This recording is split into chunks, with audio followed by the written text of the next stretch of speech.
Well, hello everyone, and welcome back to Adrian's Digital Basement. If you're a regular viewer of my channel, you know that I absolutely adore the Nintendo Entertainment System game console. This was actually the first game console that I ever had. I was using computers before I had an NES, and I was a big computer game player. But I finally decided to buy an NES around 1986, and that's when I realized that this thing had some pretty kick-ass games. And while I did love playing games on my VIC-20 and then my Apple IIc, when I got this thing, I realized that the NES was a very, very capable console, even if it had the same processor as my Apple IIc, 6502. Well, on the main channel and on my second channel, I've had a number of videos about the NES console, either repairing them or looking at some of the modern clones that you can get for these things.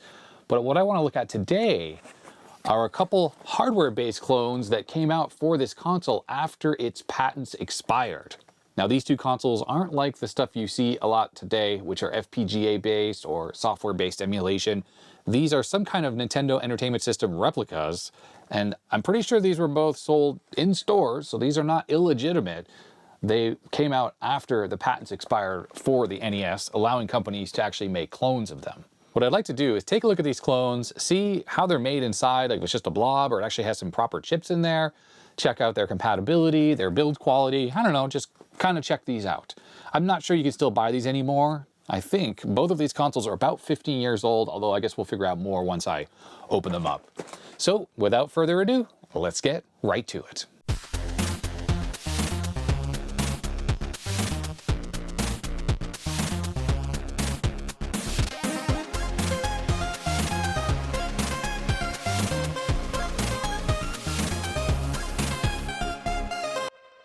Well, which of these two beauties shall I look at first?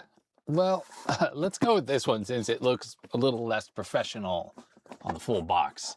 So this particular one, which has the Famicom color schemes, was made by Yobo Gameware, USA version, FC game console. AV cable and AC adapter are included. Great quality, easy button operations, high performance, AV outputs, slow and turbo functions, LED light, and 2 controllers included. Now this particular one, if we're going off the photograph, looks like it uses a 9-pin connector for the controller. So that means you cannot just use a normal NES controller if you want to get away from using one of the really crappy included ones, which almost certainly these are crappy. On the top edge, looks like we have 3 different versions. This has a sticker there to indicate we have the Famicom looking one, but silver, black, and indigo and white are the other 2 possibilities. The other 3 sides of the box are just the same thing with the Yobo game console. On the back, just shows how to connect it all up. It all looks pretty standard stuff. Made in China. We have a model number OT8008 and a UPC. Now, I didn't buy these consoles new. I was given these. So these are probably used, judging by the fact that it's got an elastic band around the controller. Hopefully they're fully complete inside. That's odd, stereo connections, even though on the back it just showed it had 2 RCA jacks. You got that smell of cheap electronics. Oh yeah. Yeah, it smells almost like burned electronics, to be honest. All right, well, here's the Yobo Gameware console. So what do we have for the power supply? 9 volts DC, center negative. All right, so same type of polarity as the original NES. The console itself feels very light, cheap plastic, but ultimately in okay shape. There's a date on this one, 2005. And that pretty much coincides with when all the patents ran out for the original NES, which from my research were between 2003 and 2004 when those patents expired. Nothing much else on the bottom of the unit. I dare say the side of the case is a little bit yellowed actually, so this is old enough to have yellowed a little. Now, one thing about this particular console is being a US version, I'm fully anticipating that it should work with US cartridges, because Nintendo games on the original Famicom cartridge actually have a different number of pins and the molding on the cartridge is a little bit different. So you cannot insert these interchangeably.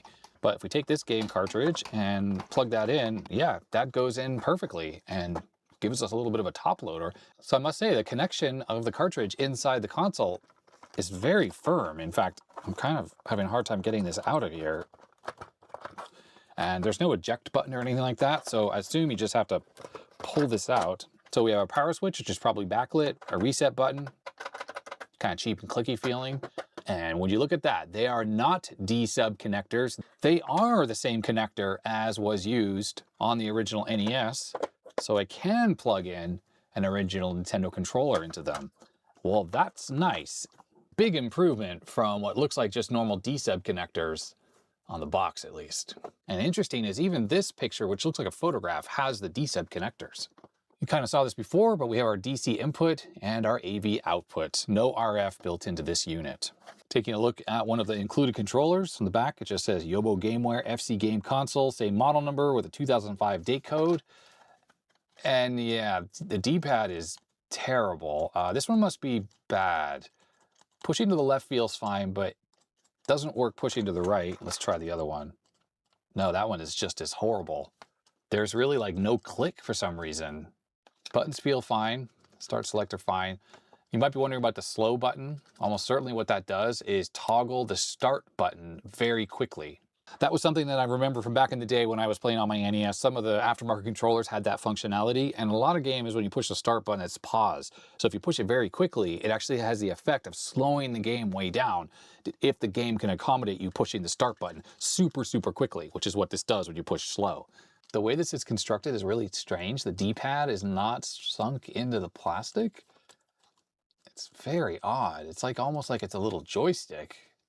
Oh, I'm not really sure, but that feels terrible. But see, that actually feels clicky, but not that way. Up is okay, down is not good. I have to say that's pretty crummy, so we'll open one of these up later and see what's gone wrong inside. I think we need to take a look inside the game console. So screws, where are they? Aha, underneath the feet. I'm assuming no one's ever been in here because the feet look like they weren't disturbed, so I'm expecting to hear a crack in the plastic. Oh, there was no crack in the plastic. They are standard Phillips head screws, nothing security or proprietary, but this is a clone, so why would they do that? Okay, place your bets. Are we gonna have a blob or are we going to have actual separate discrete chips? Oh, it's a blob. We have a blob and we don't see the blob because we're looking at the back side of the board. So we have the absolute cheapest of the cheap construction.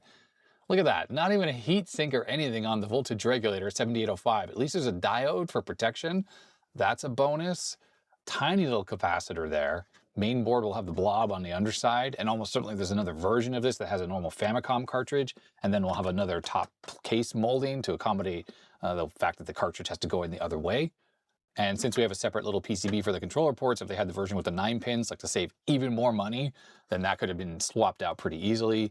There's our little micro switch for reset, and we have our little power switch, and we obviously have a power LED underneath the power switch. I have to admit, I'm slightly disappointed that we are gonna have a blob under here. I was hoping we'd have the full-size chips, but the fact that this was so small, I guess, kind of gave that away that that's probably not the case. At least they have 3 screws on this small PCB because this is the one that has a bit of stress from where you plug in the connectors, or the video cables that is, and the power cable, and the same for here, 3 screws. That's a little bit of an attention to detail. All right, popping this off. Look at this. It's fine, but it's just terrible at the same time. All right, here we go. Here's our blob. That's it. NES on a blob. The whole thing is right there. Everything all in one. Now, what I'm really curious about, I'll just put this thing back together, is since we can run regular cartridges, I can use my Everdrive. We can run some compatibility tests on this thing. Because with the blob NESs like this, I've never had one where I could actually run my own cartridges. So I've never really been able to test anything. It was always the stuff that was included was all I could ever play. One negative about these blob units is that the audio video output quality is usually terrible. Interference on both the audio and video output sections is just overall very poor, because just look at this thing. It's obviously made down to an extremely, extremely low cost. Let's take a look inside one of these controllers to see exactly what went wrong. There's a little bit of shmoo around the screws, so this thing obviously got some use, which is probably why these controllers are worn out. So it really must work well enough that someone played quite a bit of it. Now, the funny thing is when this thing came out in 2005, I think NESs and all the games were dirt cheap. No one was really collecting stuff at that point. And I mean, even all the retro computers and stuff that I like to play with, all of it was just junk at that point. People were basically throwing it away. So I don't really know how much this thing cost, but the fact that someone bought this and played some original games or maybe a clone game or whatever with it, it's kind of amazing, because I think you could have had the real deal and it just would have been a lot better. All right, well, we have a couple blobs, and there's the little joystick thing, and you can see all the shmoo around here for the hands. The reason why this isn't working is because this rubber thing is it's gone bad. Pushing on that button, it doesn't really have any resistance. That one still does. and that one still does. And then the buttons have little push-down membranes on them, and I guess those survived a little bit better. As far as I'm aware, even though the patents expired for the NES console, part of me wonders if the controller patents with the D-pad and whatnot had not expired yet, and maybe that's why this thing is not a direct clone of that controller. And one issue here is this rubber membrane, which, oh, you can see the wear on there from the use. This can't be replaced because this is bespoke to this clone controller, and it's not the same as the rubber membranes you can buy to rejuvenate your standard NES controllers. Let's give this little DC power supply a test. See if it's outputting any voltage whatsoever. 17 volts? I assume this is completely unregulated, so it's essentially a bridge rectifier and probably a DC smoothing cap, but that's it. There's not actually any kind of regulation happening inside the power supply, so loading down the power supply will bring that voltage down. The 7805 that's in here can, I think, usually accommodate up to 30 volts, so this is surely absolutely fine to use. So we're gonna give it a try. Worst case scenario, the 7805 goes bad and I could just replace it. This goes to my audio capture device. This goes to my RetroTink. Let's see what this looks like when we first turn it on with no cartridge installed. All right, here we go. It's got a blue LED. Before I plug in and risk my Everdrive cartridge, I was gonna try a regular NES cartridge, and I have a couple sacrificial cartridges here, Gyrus and Star Voyager. But you know what I need to do before I even try these in this? I need to test them in my known good working NES, just in case there's something wrong with these. I don't want to blame the clone console in case there's a problem with these cartridges. So first things first, when you're testing NES cartridges, you got to blow in them. Make sure lots of spit comes out when you blow as well. No, I'm just kidding. Don't do that. Use some IPA on a cotton bud and just wipe the contacts. Get off any dirt or anything else that might be on them. There was nothing on that one. That was Star Voyager. And this one is Gyrus. Looks good as well. Of course, some deoxit goes a long way as well if you're having trouble. This particular NES, this one we're going to be testing, has the Nintendo inside. So this doesn't have the old push-down mechanism. That means that it's ultra reliable when it comes to reading cartridges. That's obviously working without any issue. There it is, Gyrus. Push the start key, 1988. I was never very good at this game. I never had this as a kid, so I don't really know how to play it. All I know is that the way you move is kind of complicated because it's like a semicircle and you have to move the top and bottom with the different D-pad direction and stuff. It's just, I don't know, it's not really intuitive, but I guess you get used to it. Okay, so Gyrus is good, and let's try out Star Voyager. This is an Acclaim game, and there it is, boots right up, 1986, it looks like.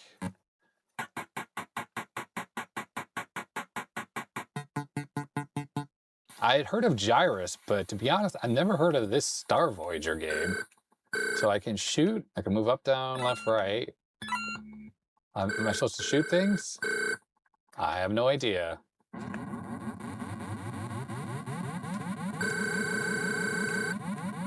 Okay, I don't know what I'm doing, so we're gonna abort that.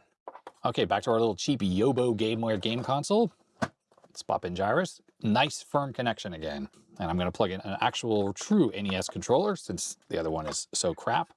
Hey, look at that, came right up. Video quality is shockingly good. Wow, I'm super impressed. We'll have to run some more tests. I have some more on the Everdrive we can try out, but this looks way better than I would have assumed. All right, so the audio is a little bit louder actually than the real NES, and dare I say the audio is cleaner. All right, well, that was playing absolutely fine. The audio sounds maybe a little bit different, possibly. It's hard to tell. I know some clone CPUs that existed out of Taiwan, and this was before the patents expired, swapped a couple of the audio channels around, or the waveforms weren't quite right, or something was weird with it. But I don't know if those bugs from those UMC clone chips made their way into these blobs. Now let's plug in Star Voyager, just give this a quick try. Look at that, came right up.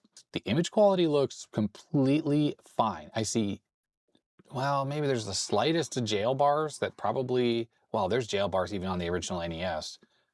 The color saturation and the hue actually seem a little different. It's almost more saturated here than it is on the original NES. and it's the PPU, picture processing unit on the NES, that generates the entire composite video image. So there's no way to do any kind of adjustment after the fact of those things, because it's just coming directly out of that chip. But obviously whoever created this blob chip, well, they could have done things a little bit differently. Let's give this Everdrive cartridge a try. Now, this is a clone Everdrive cartridge, but I am predicting that it should work without issue, and it does. So let's first start with Super Mario Brothers, because I want to see what this looks like when it comes to the colors. Well, one thing is the image is maybe a bit too blown out, and you can see around 1-player game, 2-player game, it's almost a little brighter than it should be. Background sky is very purpley, but that's kind of the way it is. And perhaps if you look around the edges of Mario, he looks really sharpened. Now, I'm going to have to plug in an NES so we can do an A/B comparison just to get a good feel for the difference between these two consoles. Here we are on an actual NES. I think this is a Rev G PPU. Right. So 1-player game, 2-player game, definitely less blown out. The sky is a little bit less purple, a little bit more towards the blue color. The fringing around Mario, I'd say that's pretty much the same. Not really noticing any major difference. Also, if you take a look at the background, there's just ever so slight amount of jail bars, and this is on the actual NES console with the Rev G PPU. Back on the Yobo, yeah, definitely, it's a little bit brighter of an image, a little bit more blown out. Yeah, colors are a little more saturated as well, but that could come from the fact that the image itself is just brighter. If you look at those green plants and the pipe, it just seems a little bit more saturated, and the sky, like I said, definitely seems like it's more purpley than it is on the real NES. Okay, let's try Super Mario Bros. 2 USA. So this has quite a bit different of a color palette. Yeah, okay, so one thing I'm noticing is this, on the real NES, has a bit more of an orange hue. I'm pretty sure it does. We'll switch back and take a look at it. Over back on the original NES, here's Super Mario Bros. 2 USA. Definitely less saturated and less blown out looking. And there's the background I was talking about. A little bit more jail bars in the real NES, if I have to say. More visible there. But besides being less saturated, it just seems the tint is off a little bit. It's just a little bit different hue as well. It seems like the volume level of some of the instrumentation is a little different on the clone one than it is on the real one. Especially the noise channel. That seems to be the one that's louder, a lot louder on this one.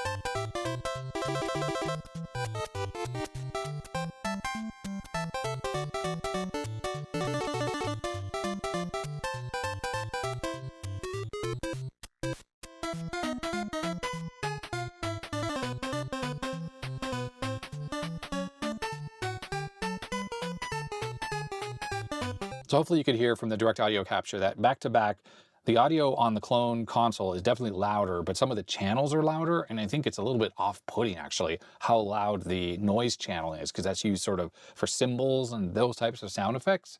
Now when it comes to the fact that the video is too bright, there should be a 75 ohm resistor on the video output coming from the chip all the way to this connector, and I probably need to check to see if that's there. If I put that in place, it will dim down the video. And it really is quite sharp, and there is not terrible jail bars, although in the gray section right there, it's visible. But those jail bars are there even on a real NES, so there's really no big problems with the video here. And the vibrancy of the colors are actually slightly welcome. It makes the red on the clone console a little bit more reddish, because it's kind of a brown color on the actual console. The real NES can't really produce a proper vibrant red. It's just always sort of brownish. But as you can see right here, that red is actually pretty good. All the colors are very vibrant, more vibrant than they are on a real console, that's for sure. According to the CPU test that's here in 240p test suite, 60.10 frame per second, and the CPU speed 1.789 megahertz, and it fluctuates between 1.79, which I think is pretty much exactly what we're going to get if we ran this test on the real console. And on the original NES 240p test suite, there's the CPU speed. interesting is it's not fluctuating between 1789 and 1790, so it almost seems like the blob is slightly faster at this particular test. It wouldn't be anything you'd ever notice, but certainly you wouldn't want to be using the blob NES for doing speed running.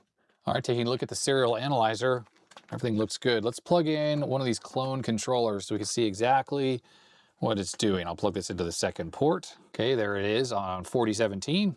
So up, down, left, right does work. You get a lot of erroneous pushes though. Select start, fine. And then A and B, those are working fine. And there is the turbo mode of those buttons, and there's slow, which if I push the start button, that's the start button, and pushing slow just pulses it that fast. And it actually flashes a little LED on the controller.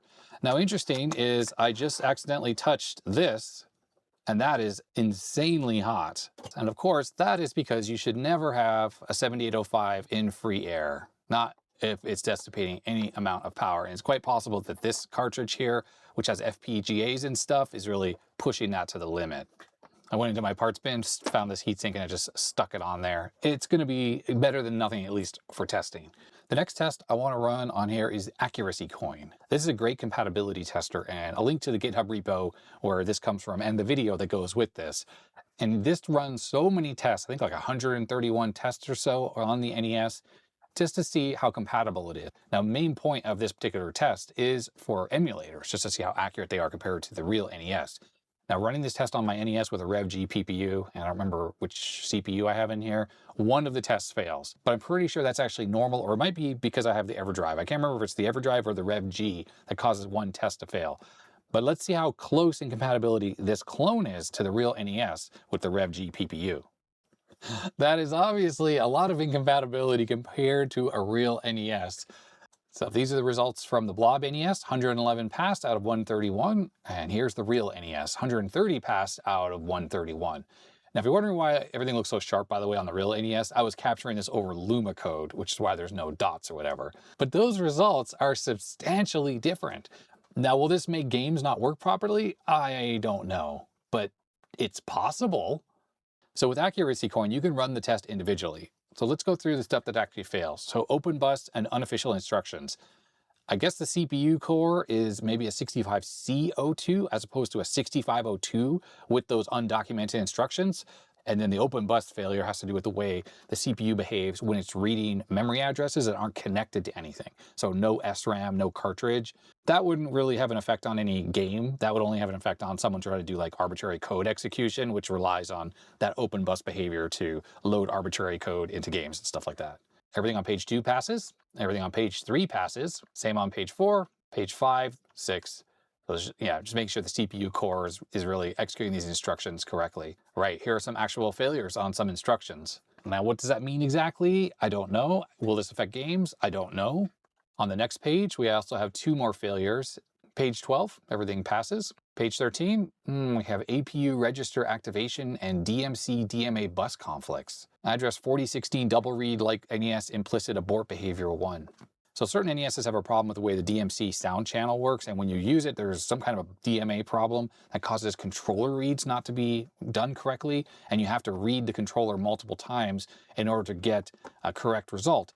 So it's quite possible the behavior on this particular game console is different than the real NES. Maybe they fixed that bug, something like that. Frame counter IRQ fails on page 14.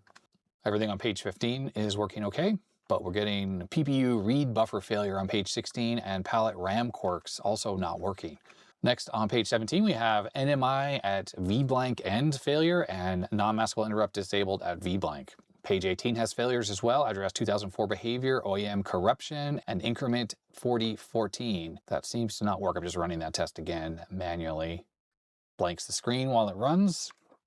Let's test how hot this heatsink is. Oh, it's toasty. It's not burning hot though, it's just pretty warm. It looks like it actually froze running that test on its own. Page 19, everything passes that. That's weird how it makes noise on instruction timing. Implied dummy reads fail and JSR edge cases failed. And on the original NES, here's the actual failure that I'm getting, the SHA indirect Y and absolute Y, which I vaguely recall has to do with the fact I'm using the Everdrive. I think that's causing this particular failure. That was quite curious to see that compatibility of the blob NES is not as good as the real thing.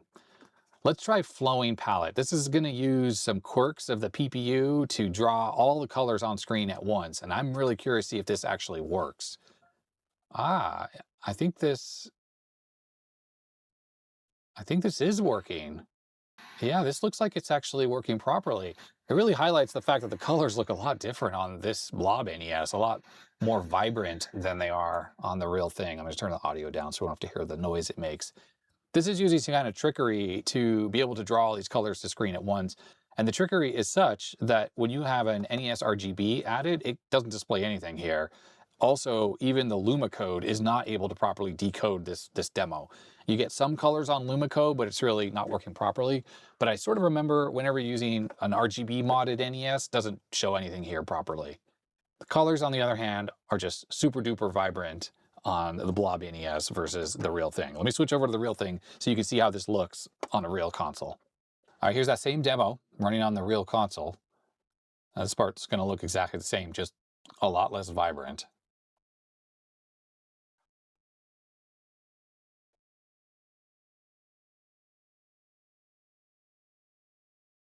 Yeah, I don't think there's any issues running this demo on the blob. And that's cool, actually, because this demo really pushes the limit of compatibility. It's using quirks to be able to even do this at all. And the blob is able to do this. So I'm just poking around on the blob looking for the video output. It appears to be that pin, which just appears to be a jumper link. So I could probably remove that jumper link and install a resistor to bring down the video signal so it's not so overblown. So it actually turns out that the blob outputs its video signal to this transistor. So it's actually buffered, which is probably why the video quality is actually decent. And I think these resistors are in play as well as this little capacitor. This is the transistor, and this is what is the video signal that goes to that jumper link. So this is probably the base of the transistor, and it goes to that pin, which is what? This wire, which makes its way over there. Oh, it actually says V on it. So there's the video signal, and that's the output of the video signal from the blob. So what I'm going to do on the blob here is I'm going to remove that jumper link, and I'm going to install a resistor into that spot so I can bring the video signal down a little bit. So we're talking about analog video here. Precision is not really that important, so I'm just going to stick a 22 ohm resistor in there to start with, just because that's what I have on hand. And the reason why I'm not going directly to a 75 ohm resistor, which would be the correct termination value, is because the video signal didn't seem that overblown like it would be if you had no termination whatsoever. All right, here we go. Let's see what this looks like with 22 ohms in place. We could really see the problem on Super Mario Bros. Duck Hunt. I'm looking at one player game, just looks a bit overblown still. All right, I was being lazy, so I hooked up the oscilloscope. Now, one thing is there's a lot of DC offset, so that's where the ground point is down here, and this seems to really be quite high up there. And we're at 500 millivolts per division, and it looks like we are 1, 2, 3, maybe like 3 divisions up, so we're like 1.5 volts up. It says max 1.6 volts. Let's bring up 240p test suite. The only thing that really matters is the voltage differential between that line there, which is the black level, and that line, which is the full white. It should be around 0.7 volts. And I just moved the cursors onto the top and the bottom of the waveform, and right there, the delta is 775 millivolts. Close enough. That resistor that I just picked randomly, I think, what was it, 22 ohms? That was a good value. And when we look at this text on the 240p test suite, that actually seems fine at this point. The noise channel is still way too loud, but nothing we can do about fixing that. That's happening inside the blob itself. Let's check out Super Mario Bros. 3. The red curtain, that looks a lot redder than it normally is, and that yellow background also looks a bit different than it does. Again, the mixing of the audio is weird.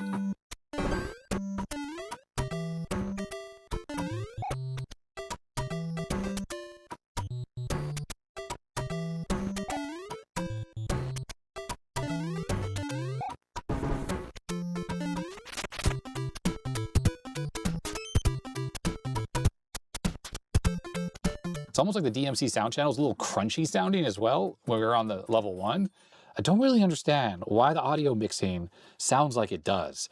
They clearly put a lot of work into the blob to make it somewhat accurate, And yet the audio is just, well, it sounds right. It's just the volume levels are completely whacked out and it makes that music in that demo just sound totally wrong. I suppose if you are a chiptune maker and you want a console, an NES console for live concerts, and you want to sound a little bit different than the real thing with the different volume levels and stuff like that, well, maybe this Yobo console is for you. I am kind of curious. Can I put the lid on with this heatsink in here still? Probably not. Oh, it does fit. I'm just going to leave that in there. It's stuck on with some heatsink compound. That is fine. Yobo Gamerware. So that is the Yobo Gamerware 2005 NES clone. Turns out it's a blob. Actually pretty good, except for the fact that the audio channels are weird and the image is more saturated, a little brighter than it should be. But ultimately, it did work. I played a few other games off camera, and they all seemed to work fine. I didn't really notice any issues other than the aforementioned audio and the way the visuals look slightly different. Compatibility-wise, seems to be perfect, and everything I threw at it with the clone Everdrive was working fine. Good thing you can use your own controllers, though, because those original controllers are garbage. Okay, let's check out the next console, the Retro Entertainment Systems by Retrobits. For NES games, it's in silver and black, compatible with your favorite classic NES games, built-in games, and game cartridges not included. Purchase of this item helps this great education cause. Support Kids in Need Foundation with school supplies, changing lives. As I mentioned before, this box looks definitely a lot more professional than the last one we were looking at. Tired of blowing on old cartridges, tormented by a flashing blue screen? Let's face it, your NES has seen better days, but there's no reason to stop playing your favorite 8-bit games. Retro Entertainment System is compatible with most of your classic cartridges. Top-loading design secures each game for hours of reliable gameplay. From Mario and Zelda to Simon and Samus, relive your gaming past and share with a new generation. Includes 2 turbo controllers, also works with original NES controllers. There's a little bit more about these controllers. The design has that slow button again. With those buttons, this is probably an identical console on the inside. Designed in the USA, made in China. Retrobits and Retrobit logo are registered trademarks of Cool Brands LLC. Copyright 2012 Cool Brands LLC. And under there is the 0 to 3 Sad Onion. There it is, the Sad Onion. Much like the last console, as far as I'm aware, this one has been used before, so I don't know if it's, or maybe not. This looks factory fresh. Very nice. Similarly junky, small little power supply, also center negative. Very thin RCA cable with just 2 conductors. Very, very thin cable, and wow, that even through the plastic, that feels like garbage. All right, so I was thinking that this console might be different than the last one, but I guess I was wrong, because they certainly seem identical. I suppose one slight change, the power LED has been moved out of the power switch. It's now dedicated and red instead of blue. Case design seems otherwise identical. Similarly cheap feeling plastic, it's just that this one is actually painted and this one is not. Yobo versus Retrobits. Pretty much identical, both of them. And then warranty void sticker though. Ooh, fancy, fancy, fancy. All the other sides seem, yep, pretty much identical. The controller itself, definitely never used. Extremely cheap and nasty feeling. Just light as anything. Buttons feel okay, I suppose, but yeah, that's pretty terrible. I do notice this sticker, which I think is the same as the warranty void sticker on the back. Yes, it is, 2015. So I don't know for sure when the Yobo was actually sold, this particular one I have here, but it has that 2005 date code on it. So this stuff is 10 years newer. Let's give this power supply a little bit of a test. Just see if it's exactly the same. It's center negative, 10 volts instead of, I think, 17 on the other one. So this one's actually quite a bit better, more regulated than the other one. Of course, we know the trick for opening this, but the feet unfortunately kind of disintegrated pulling them off. And another difference is I can't use this screwdriver because it doesn't fit down the hole. The hole's a little bit more narrow than on the other console. It's still just a normal Phillips head though. And I'm just gonna push right through the foot to get through there since they're hard to peel off. You know, if anything, it makes them captive screws. That's actually a bonus feature. All right, this flips up and, oh, it's a little different. Okay, so the other one, the buttons were captive.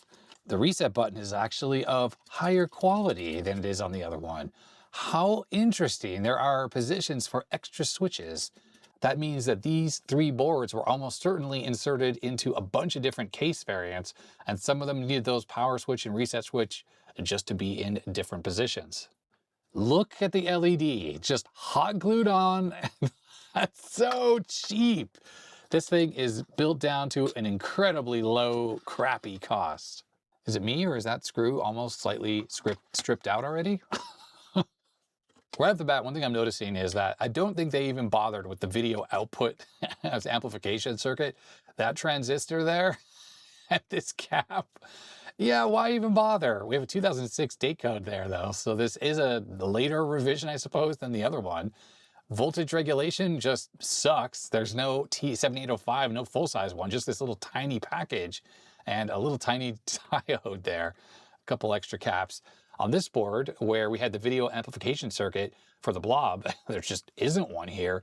I assume this is some kind of a voltage regulation for with a Zener diode, D1, 5.6 volts. It's just omitted entirely. This whole thing is quite a bit more crappy than the other one. I kind of figured these things would be basically the same, but I mean, look at this. This is so cruddy. Just absolute junk. And indeed, this is supposed to be the video amplification circuit with a small cap, 2 resistors, and this buffer transistor. Why bother? Let's just jump right over that and go right to the ribbon cable, right to the blob. So video quality is almost certainly going to be worse on this without that buffer. And speaking of the blob, let's take a look at what's under here. Yeah, I guess it's the same. I mean, do we really know if it's different? I guess we'll run some tests and we'll see if it's different. But I think on the other design, the blob was over on this side when I had the board flipped this way. And yeah, it seemed like a mirror image of this, although maybe I'm misremembering. So it's connected to its original power supply. Let's see if the power light comes on. It does. It's very dim as a tiny little LED, but at least it comes on. So I guess we're getting 5 volts. I have to imagine that this small resistor is a dropper resistor simply for the LED. Now taking a look at the voltage that's on the blob board, we're at 4.8. Oh, when I turn off the power switch, 5.0, but turning it on drops it to 4.8. This is junk, such junk. Yeah, even measuring just on the output of that tiny little voltage regulator, 4.8, and that's with the power turned on. If I turn off the power, it goes up to 5.1. This is just garbage, absolute garbage. I'm not confident that it can run this Everdrive with the FPGAs and stuff that are in there. How about we try Star Voyager? I have such low expectations. Well, it's running. Wow, it's really noisy. I suppose the video, I mean, it actually seems okay, I suppose. There's a lot of buzz in the audio though, and the other one did not have that. This is something that is specific to this. I mean, that looks fine. Let's try Gyrus. All right, one thing I can tell, definitely looks like it's way overblown again. I'm using the controller, the cheap controller. The reason why you'd want to use the output transistor for the video buffer is basically to protect the blob, first of all, because if something were to happen with that output jack, well, it's going to damage the transistor versus the actual blob. But yeah, because this does seem to be able to drive the video signal appropriately. And the video quality is better than expected for how crappy and bare bones this actually is. Let's feel this voltage regulator. Oh yeah, whoa, that's burning hot. And that's just from a regular cartridge like this, which just has a couple ROMs inside, not something with an FPGA. Okay, I'm gonna have to feed 5 volts into this thing directly. The other thing is, the regulation is happening all the time, even when the system is off. So it's not particularly energy efficient in that regard. So I'm feeding this thing 5 volts from my bench power supply, 5.04 volts. It is currently drawing 30 milliamps, that's all. Let's hit the reset button. That's an interesting pattern, isn't it? Let's try this Gyrus cartridge. We are at 80 milliamps at this point. Using the slow function on the controller has brought us up to 86 milliamps. Now I feel confident using this clone Everdrive. When I first powered it up, we were at 100 milliamps. Now we're at 90. So definitely more than this cartridge, which I think, yeah, would make that little regulator quite hot. Okay, let's start with the accuracy coin. Let's see if this is the same blob as the other one. I mean, the board's different, but I assume it's the same blob. Right, so because the video output stage is so terrible without even a buffer transistor, the gray background, which is definitely should be much lighter than that, is just completely washed away. Okay, so let's run through all the tests and we'll see what the results look like. I think this is not working. It sort of ran for a while and then stuck. We're also at 125 milliamps right now. Maybe that'd be too much for that tiny little crappy package. So I'm gonna have to run these tests manually, I suppose. That's kind of annoying because I'd like to do that chart comparison with the columns and rows. Well, if we just run these tests manually, I don't remember exactly which ones are failing on the last one, on this other one, but I don't think all NOP instructions was failing. I think the other 3 were. Page 2, everything was passing. 3 is passing. 4 is passing. 5 is passing. I think some of these were failing on this other one, so this is different. Pretty sure this is different. Okay, some of these actually failed on my original NES, but I think it was just the top 2. I think these were failing on this one as well. Let's see what's crashing here. Is one of these the one that's freezing up? Nope, page 12 is all good. I think this was one we had some failures on the other unit for sure. And this might be where the diagnostic is freezing entirely and going blank screen. This is where it's hanging. Let's see which test it is specifically, because we can run these individually. I think it might have been that one, which I forgot which one it was already. I think it was DMA plus 1416 read. That one works? No, that one fails. Was it this one? APU register activation. Yeah, I think it's this one. So skipping that one, let's run these other tests. DMA, what's OEM? I think this thing, other than this APU register activation, I think the blob on here is actually a little bit more compatible than the blob on the other unit. So I guess that's what that extra year brought us, but the APU register activation freezes. But that could easily just be the way this test is running. So let's try this one. These ones are failing. I don't remember if they were failing on this one. PPU register mirroring, fail. PPU read buffer, fail. RAM quirks, fail. I know this one had some fails on this other unit. There we go. NMI timing suppression at VBlank and disabled at VBlank. Some of those were definitely failing, but I don't remember which ones. Address 2004 behavior, OEM corruption. I think this was similar to the other one.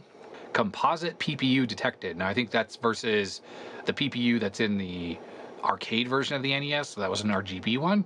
And on page 20, implied dummy read fails. That one. All right, how about our flowing palette? Does this run properly on here? I'm sure it's going to work. Oh, the colors are very vibrant. Very unrealistic compared to an actual NES console. Very interesting. It's like total rainbow RGB. Oh, I don't think this is working correctly. No, it is not. There should be way more colors than we're seeing here. How interesting. Yeah, the colors that come out of this A are way more rainbow-like, but B, I think we're missing a whole lot of shades of colors. Palette generator. Let's see if I can find it. Maybe it was this? Yes, it was this test. Now, I wonder if some of these problems are just because the video levels are far too hot coming out of this, like it's way too saturated. Okay, I'm going to switch over to the real NES with the same cartridge. And right off the bat, you can tell that the whole lower section of the screen, notice all of those colors are a dimmer version of the colors on the top. On the silver blob console, that dimmer color set just wasn't working at all. Now what I should do also is check to see if these like half bright dimmed monochrome colors work. You should be able to change them to these various shades. Now what we can also do is tint that lower section, all those colors, using the up, down, and left, right. So see how this is affecting it? It wasn't doing that at all on the other one. And here we are back on the silver blob console, and notice those bits at the top, they have no effect. None of these things have any effect. Okay, well that has an effect. So I'm able to cause like that grayscale version on the bottom, but I can't color or tint them at all. Yeah, all I can do is turn that off and on. The bottom just looks the same all the time. So that's a flaw in the actual blob itself. That's not something due to the fact that it's missing a transistor on the output stage. It just doesn't support that function at all inside the PPU. And that'll definitely have an effect in some games. I'm not sure every game is using that feature, but certainly in some it is. So I think if we run Super Mario Brothers, things are going to look kind of weird and not super great. Besides the fact that it's way too bright. Well, things are obviously bright. I don't have the audio hooked up, by the way. Let's hook up the audio so we can hear that.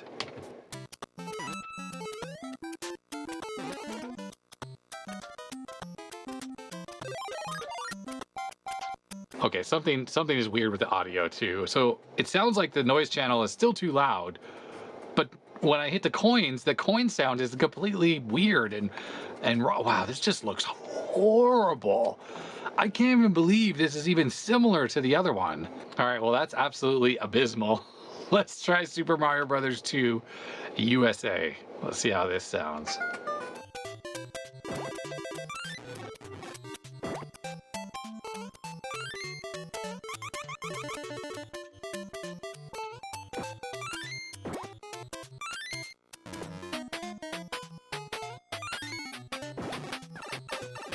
Wow, the lag is bad. The video looks terrible. It's like dark and it's really having issues. All right, Super Mario Brothers 3.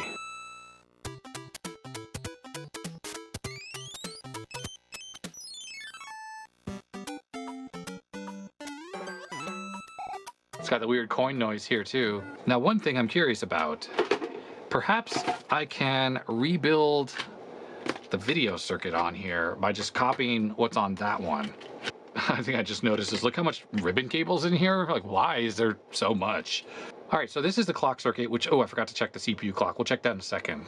I don't know what this stuff is over here. Like, what did they leave off?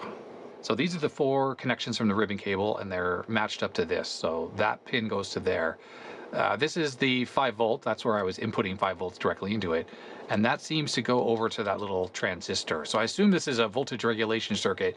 Perhaps they have a different version of this that doesn't have the voltage regulation on that board, and it happens on this board. Because this is the 5 volts coming in.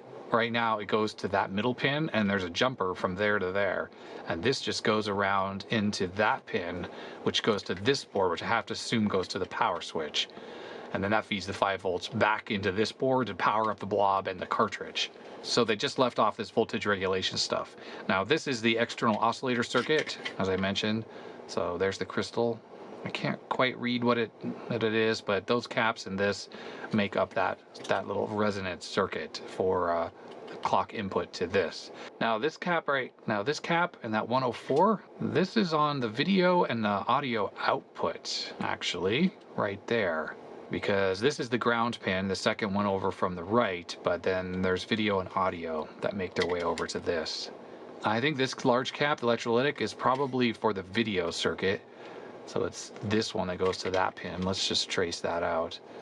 This here to there, yes, that is the video circuit. So they do have a cap, at least on the output, but the right way to be doing it would be the way it's done on the other console, not this way. And the audio pin is supposed to have an electrolytic that they just jumped right over, and that goes to the audio connector.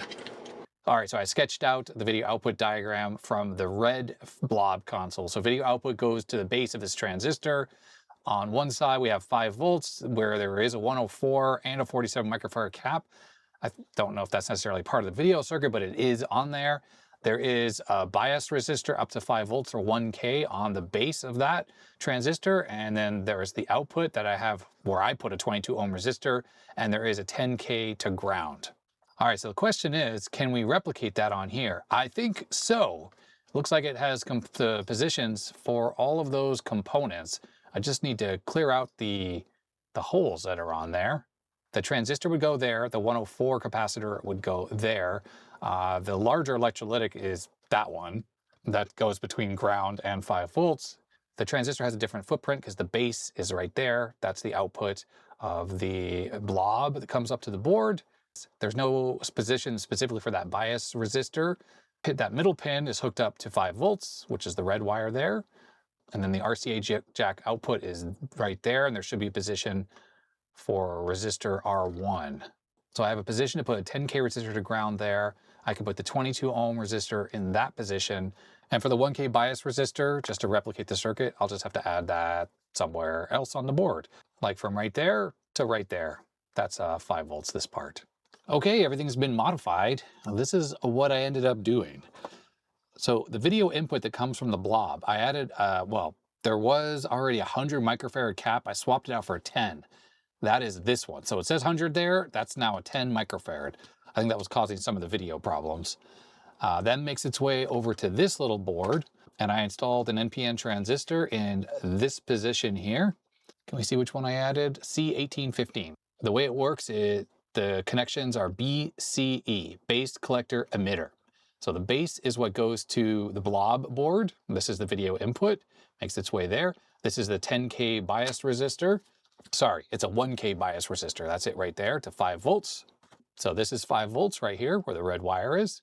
And this is the emitter of the transistor, goes right there. And there's a resistor there to ground. And there's a resistor there to the middle of the RCA jack. And that is on here. So the emitter, this is the emitter. So I have 460K to ground. That's just what I had. And instead of a 22 ohm like I did on the other one, I'm using a 75 ohm, which is the correct termination resistor for composite video. You might be noticing I removed that little package, and that's because I rewired this jack to be center positive and just take 5 volts. So I cut through the trace that originally connected to the negative side of things, ran this wire to that side of this capacitor, and I put this 100 microfarad cap there. There was some other value there. I think there was, or no, there wasn't a cap there. Well, if there was, it was smaller. So I replaced it with 100 microfarad. That's the positive lead right there. And then the negative was no longer connected to anything. So I removed, I don't know, all these extra components that were there. They're not needed anymore. And I ran this bodge wire over there. So that connects the negative to the rest of the system. And the one thing I did do also is I added a 5.6 volt Zener, and then I had to add another jumper link there where whatever transistor was there. And this is basically like a crowbar circuit. So if the voltage goes really above 5.6, this will start to conduct.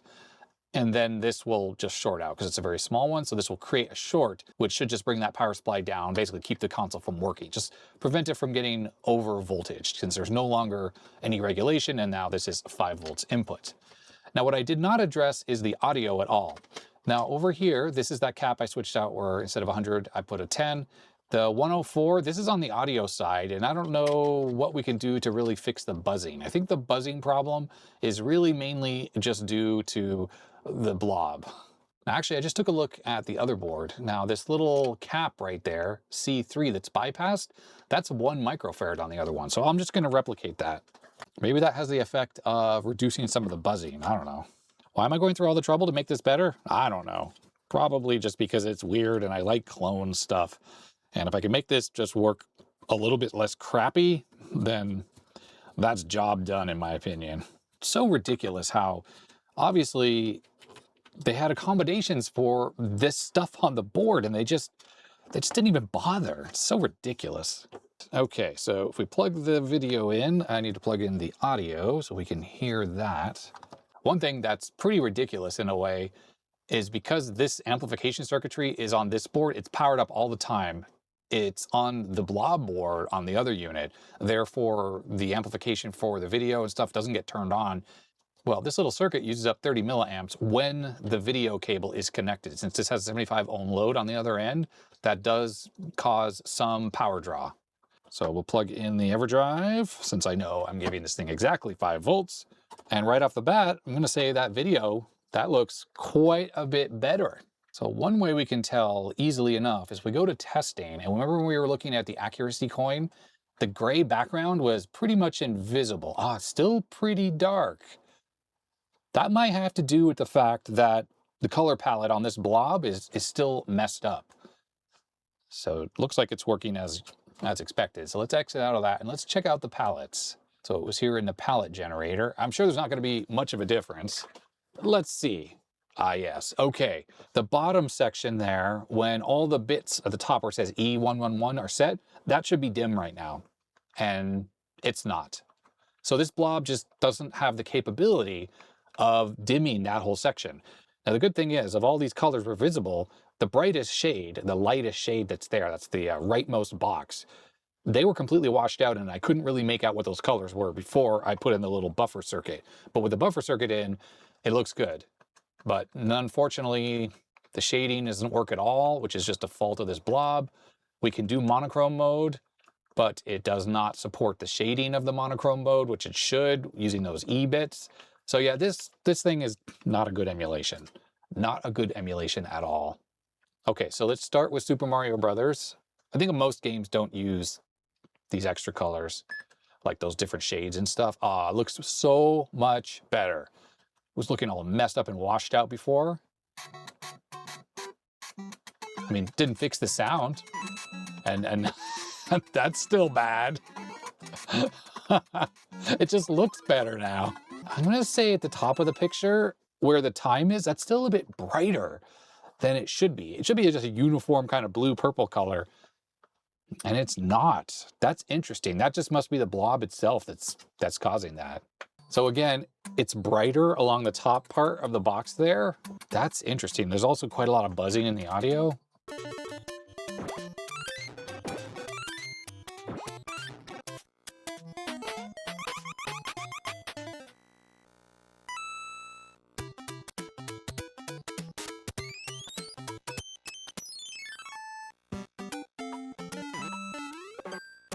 Yeah, seems fine. And same issues we had before, the audio and colors don't look quite right. Yeah, it's just weird how it's brighter on the top of the picture. I don't know why that is exactly. It just must be the way this blob generates video. It's just not that good. Just playing a little Shatterhand, and yeah, this thing is working fine. It really is working much better than it was. And if I had to play games like this, I think I wouldn't have too much trouble. Back on the second blob machine, let's just take a look at 240p test suite so we can look at the CPU speed. Yeah, that pretty much is locked on perfect. 1.789 on this one. Remember, it's fluctuating between 1.790 and 89. So this one's actually a little bit more precise. That could be that crystal oscillator circuit on this is just running ever so slightly fast because there was no way to adjust that like there is on a real NES. Has a little variable capacitor there. If I put one there, that would allow us to dial this in to be exact. I just noticed when we're on the all black screen and we exit out, there's a little bit of a weird glitch that's happening there. Don't really get that. That's odd. Ah, you can see a little bit of that weirdness again. So next to the white box, it's darker than it should be. There's that glitching. When I go to the white screen, you can just see over on the far right side. It's something weird.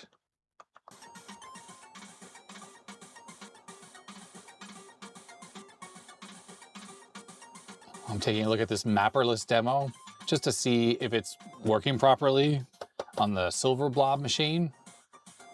Probably is going to work fine, although again, like some of the colors might be the problem just because of the palette issues that this thing has. Yeah, that was glitchy a little bit there.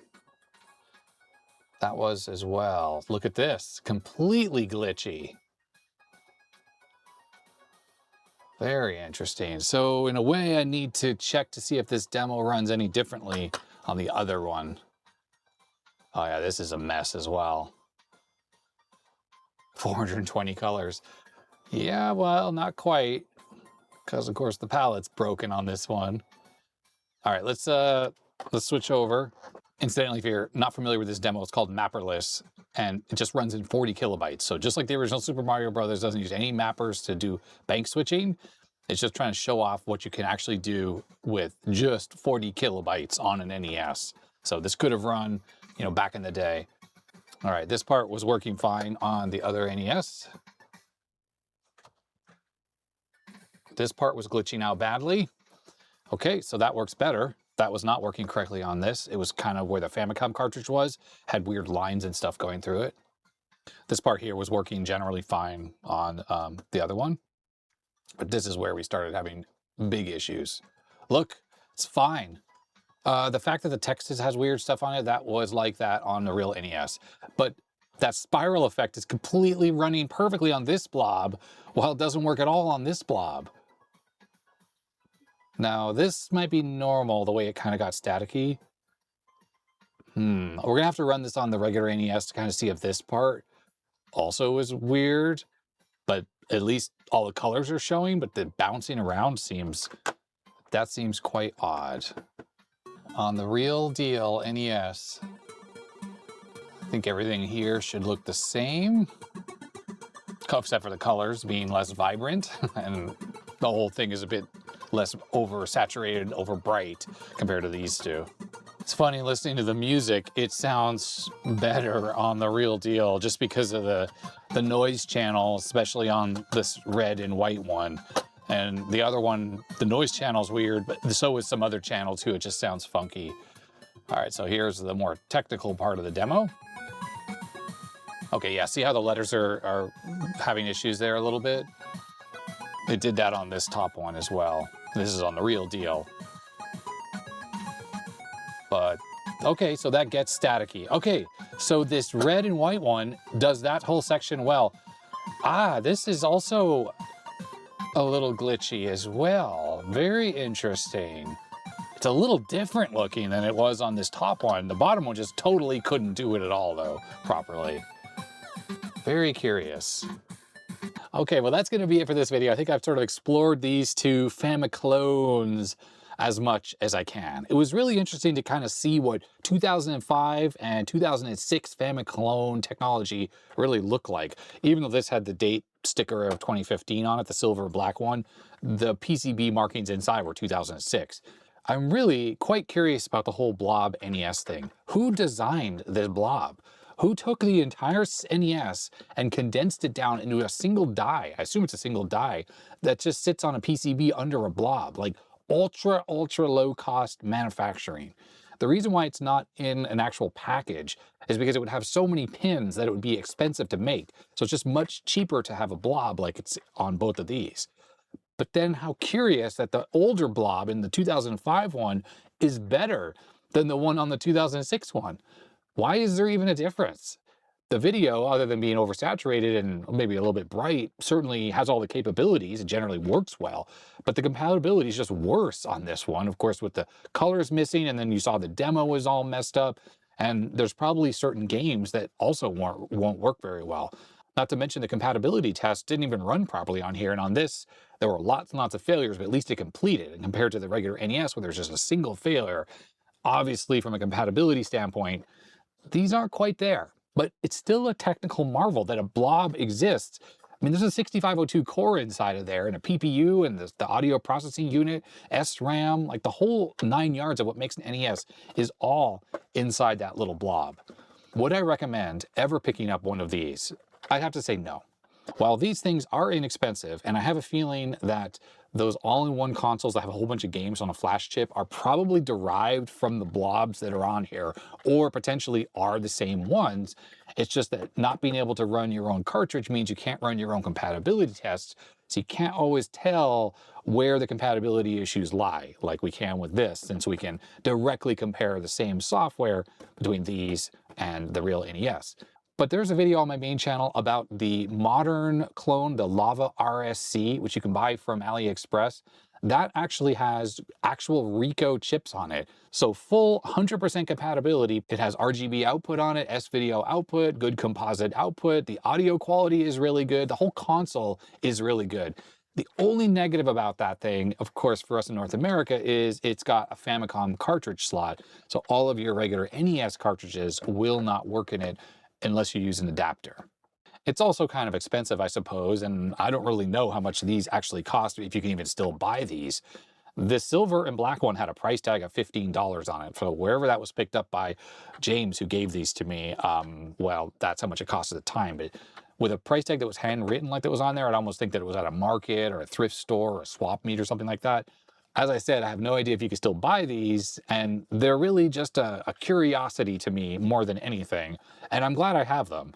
but I'm certainly never going to use one of these instead of just playing on one of my real NESs, or even the Lava RSC, which is a perfect 100% clone. Yeah, these things, they just don't cut the mustard. If you have an NES that's got a cartridge slot that's really not working, there are some modern solutions for fixing it, like the one that's in here, which is the Nintendo drawer. You can also get replacement cartridge slots and whatnot that could rejuvenate this. I've never personally had to change a cartridge slot in any of my NESs. This one's got the Nintendo drawer in it because someone sent me one of these, but I usually just use deoxit and it always fixes all the NESs I have. And I think I have maybe 5 or 6 of these front loader NESs, and they all just work perfectly with some deoxit. One other thing that does exist as well are replacement PCBs for entire Nintendo game consoles. So you could take your CPU and PPU off a real NES front loader, say if it's too damaged to work, and then you can have a working console again, and you can have one that has a top loader cartridge. But I suppose for like 15 bucks, this is an easy way to get NES sort of compatibility. But you saw that there's a lot of issues with these, and even though this one, after I fixed it, the video quality is better, it's still terrible. And if I were going to use one of these, I'd rather use this 2005 one, the Yobo, because at least it has good quiet audio and good video, even though it's a bit more saturated than it should be, at least after I added that extra 22 ohm resistor to this thing. So there you go. If you enjoyed this video, thumbs up. If you didn't, you know what to do. Don't worry, everyone. I'll be getting back to the Appalisa content soon. I just wanted to make a few fun videos like this just for the holiday season because people are busy with family stuff and whatnot going on right around now. And then we'll get back into the heavy troubleshooting stuff in the new year. Huge thanks go to my supporters. Their names are going off the side of the screen. Huge thanks to James, who gave me both of these consoles and those 2 extra game cartridges we tested at the beginning. I guess that's going to be that. So stay healthy, stay safe, and I'll see you next time. Bye. Happy holidays to you.